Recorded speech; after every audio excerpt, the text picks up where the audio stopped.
Hello, everyone, and welcome to Mental Health Impact Series show hosted by Reach Out Together.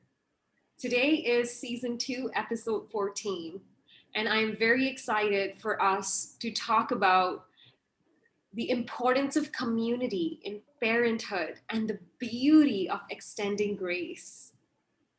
Before we get started and I bring on our special guest, wanted to share some key facts with you. Did you know the impact of parents may never be greater than during the earliest years of their life? When a child's brain is rapidly developing and when nearly all of her or his experiences are created and shaped by parents and the family environment.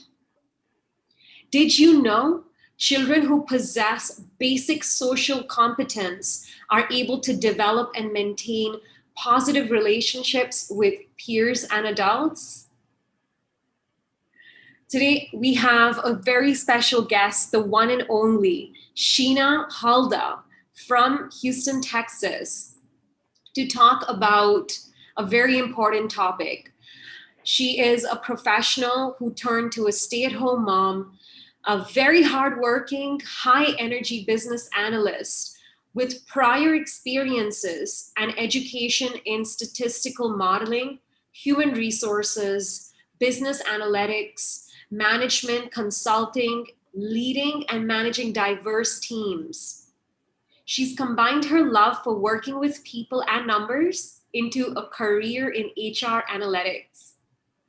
Being born in India, raised in Nigeria, and educated in the United States, this has given her the opportunity to develop a unique and diverse perspective and mindset. Once she was blessed with an adorable, healthy baby boy, she decided to quit her full-time job and started this crazy roller coaster, tiring, difficult, yet incredibly joyful, amazing, brilliant, significant, rewarding, and truly fulfilling journey of being a stay-at-home mom. How beautiful is that? Let's welcome her to our show. Welcome, Sheena. How are you doing today? Good, Anch. Thank you so much for having me. Thank you, ROT. It's really good to be here. Oh, it's such a pleasure. Thank you so much for taking some time out.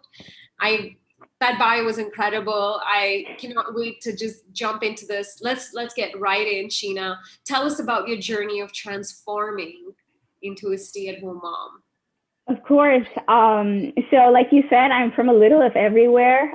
We became friends. We went to the same high school together. We became friends 7th grade. I came to the US. So I spent a significant portion of my life studying, working hard. I interned almost every single summer at various internships, getting experiences, and just preparing me for the field that I realized that I was passionate about. I worked again, like in business analytics within HR, and it's something I absolutely love. And once I realized that that's what I wanted to do in my career, it felt like all these pieces falling into place. Eventually, I got married, came down to Houston, and my husband and I started planning for a child. And I was blessed with the opportunity to get pregnant. It was at this point of time in my life that I'd come to the point where I knew I had to make a decision for my future. Yeah. It was a decision that I always knew I had to make, and it was based on a goal that I had set for myself actually when I was really, really young. Okay. Yeah. So growing up, I learned a lot from my own amazing mom and my family, and through different experiences in life, I set goals that I wanted for myself in different areas, and particularly the one I wanted for my family life was I wanted to prioritize spending time with my kids and my family. And this is something I always knew what I wanted. And again, it was based on experiences that I had as a child growing up, things that I enjoyed, things that I valued. And so it was something I wanted to pass on to my own children if given the opportunity to do so. So, and again, we all have goals in life and goals change. I have had numerous goals that have changed and evolved, and that's awesome. But every time I thought about this goal over and over again, I always hesitated changing it, and I never wanted to change it. And it eventually came to a point where I realized that this was something I valued way too much, and it was just a core of who I was. So fast forward now to me being pregnant, I had to make that decision of to stay at home or what to do. And I remember clearly thinking this through. And man, I was like, am I really, after everything that I've been through, working hard, am I really going to take a pause on my career after everything? And this led me to make that decision. It was a hard decision, but it was something that something I've not regretted ever since. It was, again, a decision to willingly and knowingly know that I will be several steps behind my peers, but being okay with that because this is something I know I wanted to do.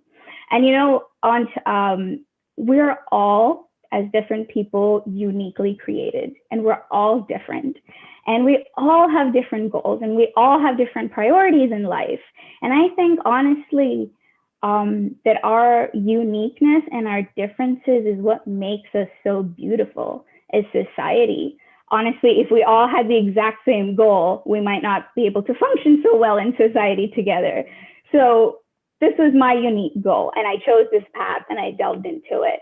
But through the time, it's been a hard journey at times, but I've never been more certain of the fact that, at least in this phase of my life, this is exactly what I am purposed and meant to be doing.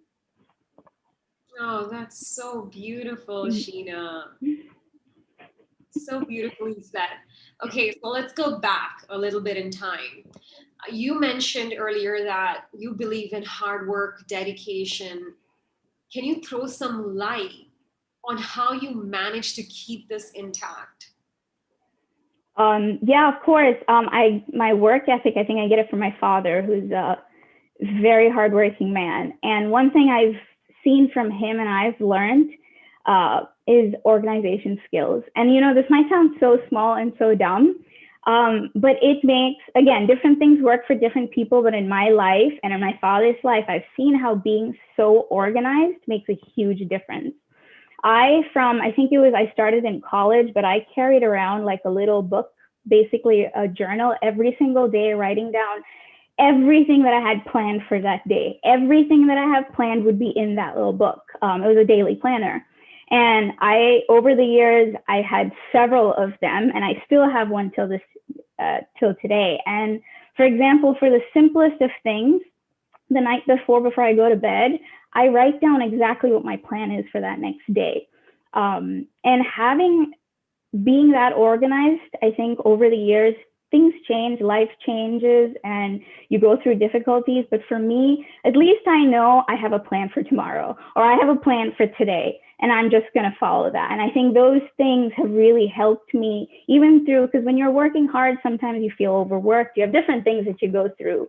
But organization has really, really something that's helped me. And I would suggest that to anyone in any phase of their life, whether you're working, staying at home, whatever it is you're doing, really. I second that. I think organization skills are underrated. Yeah. Because it's like, oh, that's your big idea, but it really does help. Definitely. I think that's key to consistency, right? Mm-hmm. Yep, of course. I love that. And I think like when you are taking that time to stay organized, in a way, you're setting a goal for your upcoming day, your upcoming week, right? Yeah. And that creates higher levels of motivation. Like whether I do it or not, I'm going to get it done. Yep. And you feel so good when you take something off. Yeah. Oh, girl, I love it. Okay, we have a question from the audience. How has growing up and being educated in multiple continents shape your personality and attitude? Very good question. Yeah. A lot of things I've learned growing up in different places. And I think one thing for sure that stands out is being able to adapt is something that I've learned. And again, like for me, the skill of being able to adapt Considering things that I've gone through in my life, that's something that has been very useful, and I'm glad I've had that skill. It takes a lot to adapt to being a new mom. Let's just take that as an example, or going on to that journey of being pregnant and having a child. And I'll talk about soon about some of the challenges that I faced. But that's something that I learned and has really helped me. Beautiful. All right, Sheena, I'm sure this is a question a lot of parents want to hear from, like they want to hear more about. We all know parenting is hard. How was the process of quitting your job and becoming a stay-at-home mom? Like truly, how was that process of embodying that change? It was hard. And again, it's not for everybody. I do want to state that. Again, I said that before as well, that everybody has different goals. And if that's not what you want to do, you shouldn't do it. And I think that response for different people in different categories, because if you don't want, for example, if you don't want to stay at home and you want to work, I know I have some moms who have that guilt, and I'm like, you shouldn't be doing that. You should follow what makes you happy. I don't think there's a right or wrong in this. I know, especially when it comes to stay-at-home mom, professional mom, some people tend to jump on those things in a very defensive or a negative way. And it's so sad that that happens, because there's no right or wrong. It's what works and fits best for you and what makes you and your family and life happier. For me, again, like I said, it was a lifelong goal that I wanted to do. And I was blessed financially to be in a position where I could take a step back. Now, after I was able to do that, I had to deal with a lot of emotional challenges. For example, just dealing with myself of, is this what I really want to do? And there will be a lot of times where, and I think, again, for any phase of your life, if you're following a passion and following something you're meant to be doing, it's okay to have doubt sometimes. As long as you know that that is what you're meant to be doing, and you feel joy, and you know that that is what is your purpose at this point in time, you always have those hard days, and you'll look past that. For example, I have terrible hard days sometimes with Evan, especially as he's becoming a toddler now. But those are very small in perspective to the joy that I feel overall. So in those hard days, sometimes I have to remember, hey, yesterday he did this thing and it just blew my mind. So sometimes in hard days, we have to pick to choose our memories of joy, because sometimes that's what we need to hold on to, our moments of being gratefulness, choosing to be grateful, because you will have hard days. And as a working mom, I have a ton of working mom friends. They have really, really hard days. And they share about how they have to pick and choose what their priorities are, and remind themselves of the greater goal, that this is what I'm meant to be doing. And so I'm doing this not just for me, for my family, but for the betterment of my child, right? Whatever that decision is, for the future generation. And for me, that is staying home. Do you ever regret it? There are times where, in moments I do. I do want to say that those are usually moments. Yeah. Again, Evan's a toddler. He is learning to throw tantrums.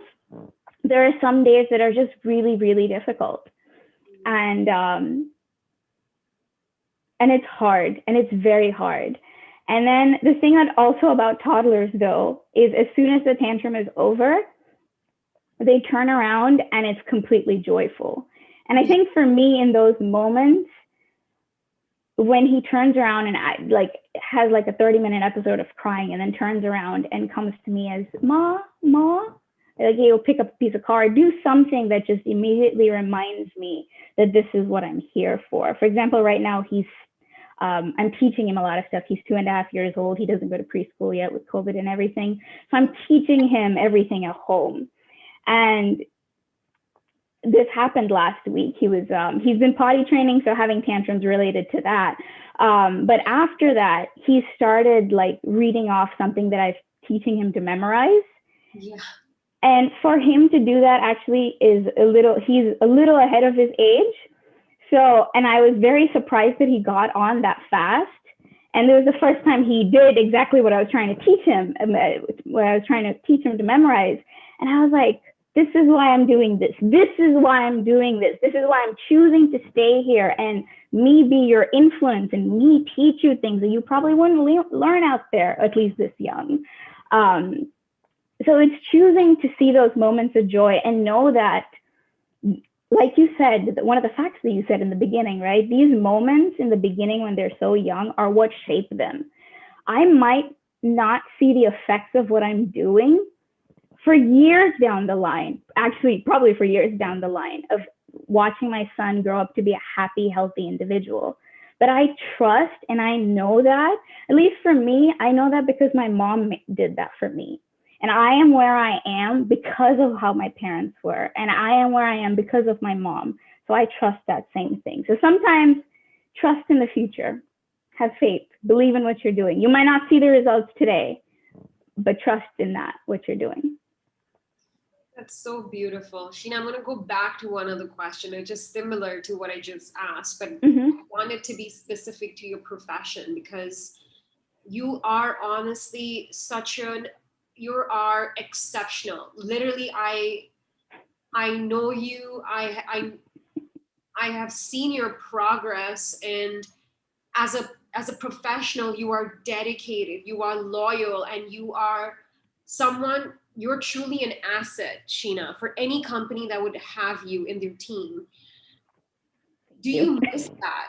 Do you miss that phase? Do you miss the work, how you go to work, you meet coworkers, or even working from home, you're at least, being connected to coworkers, you can talk to people, you get to add value in an organization to their vision. And knowing you, I know you were like a driver for all of those things. So how is that currently with raising a little boy? I do miss that, Aanchal. I miss that a lot of times. It was harder in the beginning, I think, than now, because dealing with the challenges of also being a new parent, you have those to deal with too, and you remember, going to work. And nowadays, those thoughts are a little more or less, I'll be honest, again. And I think as my son is growing older, as Evan's growing older, this is going to sound weird, but some people like children at different stages of life. For example, one of my friends, she's like, I want to make sure I have another child again because I love babies. My husband always says when Evan was a year and a half old, he was perfect. For me, I like him growing up. Because I can see them do things. I can see them become more independent. I don't have to do everything for them. And there's also a sense of joy and just progress that you see. So I guess for me, those thoughts have become less for two reasons. I know there's another one too, but one, because I'm seeing already some of the results of the work that I've been putting in, right? For the last 2.5 years, everything that I'm doing, slowly things that I'm teaching him, like I see physically with my eyes progress that I'm doing. And it's really encouraging. And I know, and so it's kind of like getting a promotion at work or something, right? Because I'm getting the validation, I guess, in that sense, because I know what I wanted to do, I am in the process of getting it done. Second of all, I still do miss it, but there is a lot of other things. And this realization came to me about a month or a month and a half ago. I have, over the last couple of years, been able to implement certain routines into my life. Which I never had, although I wanted to, because I know they're good and really healthy. I've never been able to take care of myself in certain aspects because I always gave the excuse if I'm going to work, I'm busy, I have 100 other things to do, and I never prioritized those things.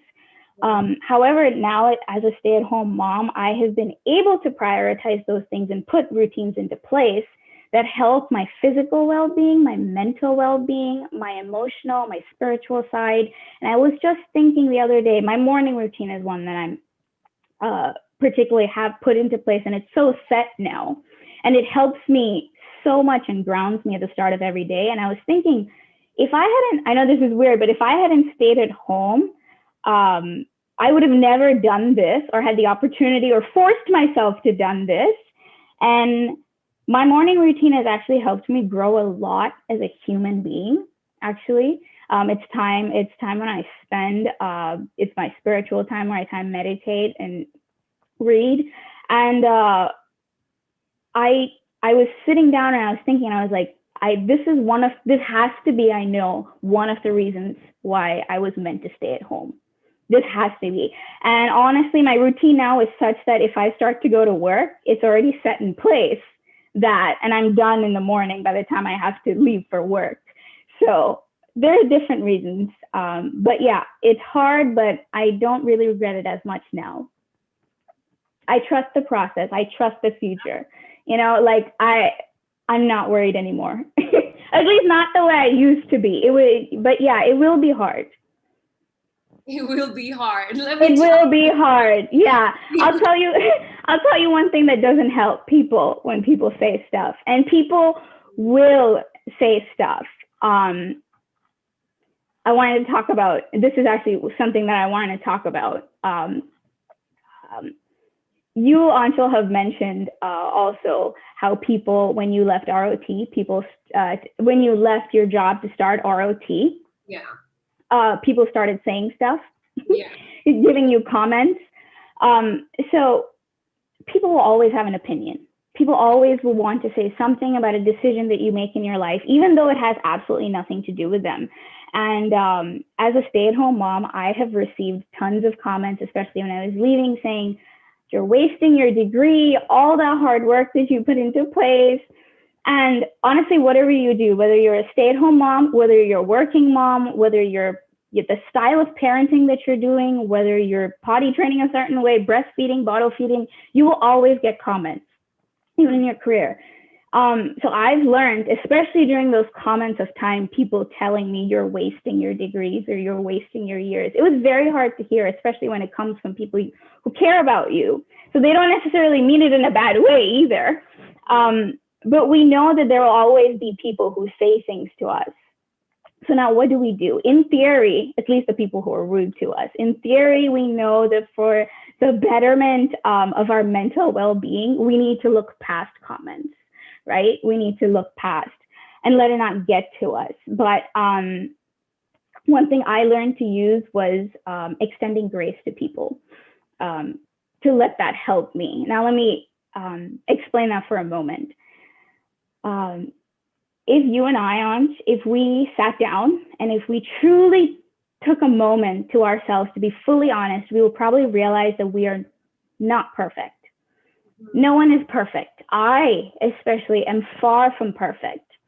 So if I, who am far from perfect, have awful bad days, have bad moments where I say things which I wish I could completely take back, where I do things which I regret, how can then I expect someone else to be perfect all the time? That would be a little hypocritical of me. Now, when you talk about grace, and this is what I was looking into, I remember back in the day looking at the definition of grace, because people talk about grace all the time, but grace is defined as the free and unmerited forgiveness or favor extended to someone. The key word there is unmerited, which means the person doesn't deserve it. So let's make that clear, right? Like the person doesn't deserve forgiveness for whatever they did or said, but that's the beauty of grace, I think. We choose to love, we choose to give, and we choose to forgive despite what somebody has said to us or done to us.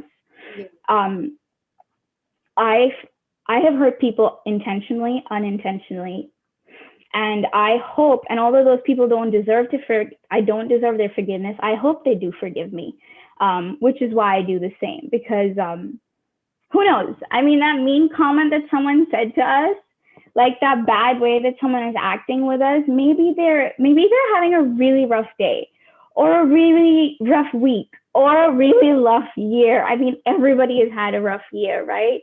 Yeah. And so how we respond to that person is I found out also not just about them, it's also about us. When I choose to respond, to extend grace to the person, it it makes me it puts me in a shoes where I look at the person and I say, man, I'm so sorry for what you're going through, for you having to lash out at me like that, instead of, I can't believe you said that to me. And this shift in the way I view the person helps me to let go of whatever they've said. Because again, if we're completely honest with ourselves, none of us are perfect. And if each of us extended just a little bit of love and just a little bit of grace, wouldn't that be so amazing? And this is another way Sheena maintains positive mental health by showing and extending grace. We have a couple of comments from the audience, so I'm quickly going to read that out. I want to take some time to thank anyone and everyone that's watching this, that's going to come back and rewatch this discussion. Honestly, it's because of people like you. We keep doing this because ultimately the goal is to educate each other and normalize talking about mental health. That's how we can help other members. We can create an environment of healing. So I want to thank you all for taking the time to leave your comments. Without any further ado, someone just said, that's so rightly said, Sheena. And that's what it always comes down to, joy. Yes, it's true. So true. Another comment from the audience, choosing to choose those moments. I love that. Look at these gems you're dropping, Sheena. We got a question from the audience. What message would you want to give to young moms who find it difficult to find themselves between their personal and professional commitments? I'm assuming this is for a mom that may have chosen to either work or volunteer somewhere, or perhaps is running a business. Once again, what message would you want to give to a young mom who finds it difficult to find themselves between personal and professional commitments? Prioritize. And not just prioritize. Sometimes we don't know what our priorities are. Yeah. I think a couple of years ago, several years ago, I actually sat down and I wrote down what my priorities in life are. I spent significant amount, I roughly had an idea. We all have roughly ideas what our priorities are. But especially as a new mom and as a working mom, if you have things on the side, you have to make a lot of decisions where you have to sacrifice.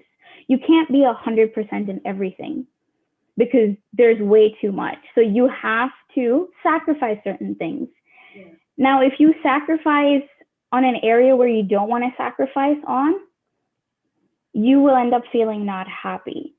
So what I've realized is make your priorities. Sit down with yourself. It doesn't have to be like, I don't want it to be immediate, right? Like take your time to actually think about what your belief systems are. What are your values?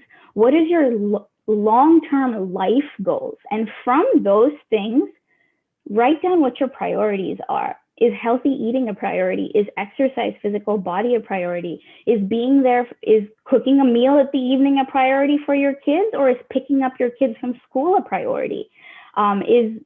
Is that next level of your career step, that manager role, a priority right now? Or are you willing to wait a little bit? Like once you have your priorities written down, when those decisions come, every day you have to make decisions where you sacrifice, where it's this or that.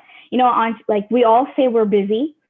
I also say that all the time, and I don't have a problem with the word we're busy, but it's not that you're too busy. It's just your priorities are not in that area. Yeah. If you know what I mean, right? If I'm saying I'm too busy for X, it just means X is not a priority, right?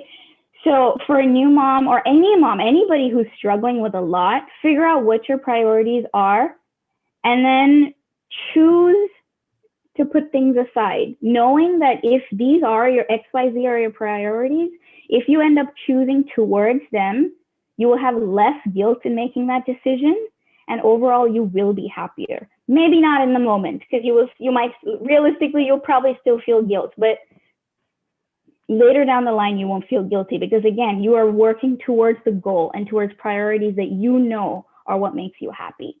And so like tomorrow you might not think about that decision again and not feel guilty, or next month you won't, right? So I love that way of thinking. Love that perspective. Thank you so much. Thank you so much for sharing with the audience. Yeah. We're coming to almost a wrap up of today's episode. I can't believe where the time flew, Sheena. There are so many more questions that we would love to ask you. We have a comment from the audience.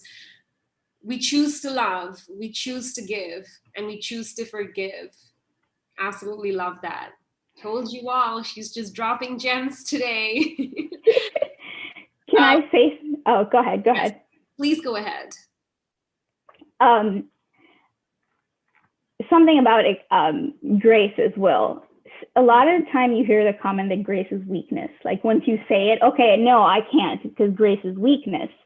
And that when we hold on to a grudge, we feel like it would somehow make us feel better. Because honestly, that's the first thing whenever I tell someone, hey, extend grace. It's like, no. But honestly, I've done both in my life. I've held on to grudges, and it kills you. And it kills you only. It doesn't kill the other person. You might think, oh, yes, right? Like, I have the upper hand. I'm hurting their feelings. They know what it feels like. No. Chances are that person is like off living their best life, and they don't care about what they said. There is this famous quote about bitterness and resentment. It says, resentment is like you drinking the poison and then expecting the other person to die. It's so true. When someone is mean or rude to us and we sit in that pit and we wallow in it forever, we are drinking that poison. We are letting it change our mood, our mental state, and letting it affect our actions. But that other person, they said what they said and they're gone. They aren't affected. So friend, don't let it affect you either. Love it. You actually just got another comment. This is the last comment we're taking in, team. We have another comment from the audience. That's so true, Sheena. Forgiveness is truly for your own inner peace. That's so beautiful. Mm-hmm. As we're coming to wrap up today's episode, let us summarize the discussion to think, what are the three things, the three ways, Sheena, the community can support new parents to integrate with their new lifestyle now, which is of being new parents? What are three ways that we as a community can support new parents? There is so much to say about community, so much to say that's so hard to just wrap up. But yes, three ways. Physical, they fall into main buckets. Physical ways you can help, emotional ways you can help. Physical ways, there are so many. And I just want to say to people who are watching, friends of friends, nothing is too small. Nothing is too small. First thing you can do is just ask people for help. Different people are going through different things. If they're tired, take your friend out for lunch. Send them a DoorDash gift card. Immediately just order them something. Help them do their laundry if you can, or dishes. Send a one-time maid service. There are so many things you can do for physically helping someone. And then emotionally, that's a massive, massive one. And sometimes people say, when someone's going through struggles or something, people are afraid to sometimes, they don't know the right words to say. I just want to say that sometimes your physical presence, being there with someone, just quietly makes more difference than you can ever imagine. So just your presence, if you know someone who's a new mom or dad, just go talk to them, just listen to them. Just even if they don't want to talk, just be in their presence. They will enjoy that. And again, everyone's different. Another thing I also really want to say that is very helpful for friends of new parents is sometimes you have that mom guilt or dad guilt of not wanting to burden people. Again, that's something else to talk about, but you don't want to ask for help. If you're a friend of a friend, sometimes for some people, you need to ask them like 10 times. I'm one of those people. I would feel, or used to feel, now I will tell you if I need help. But if you ask me one time, I used to be like, okay, Maybe they don't really care to help, they're just asking. So if you're a friend of a new parent, ask them several times. Eventually they'll realize, you know what, this person actually cares and they want to help me, and they'll tell you. But to the parent, I will say, the moment someone asks you something, just ask for help. You don't need to wait. Accept it, right? Yeah, accept the help. That's so huge. That's one thing I learned during my pregnancy challenge. I had a really rough recovery, as you know. Yeah. And accept help whenever and every chance you can get. That was beautifully summarized, Sheena. I can tell that you have so much more that you'd like to share. Having said that, we would love to bring you on board once again for our next season so we can further this discussion. And really, we're excited to see what's next for you, whatever that may be, whether that's maybe Evan is now running around the house. How was that journey like, and share whatever your experiences with our audience. Thank you so much for being here, Sheena. It truly was an amazing discussion.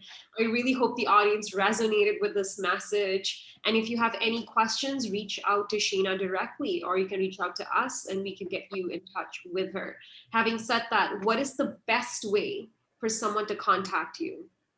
Email, probably. It's my first name, last name @gmail.com, HuldahSheena.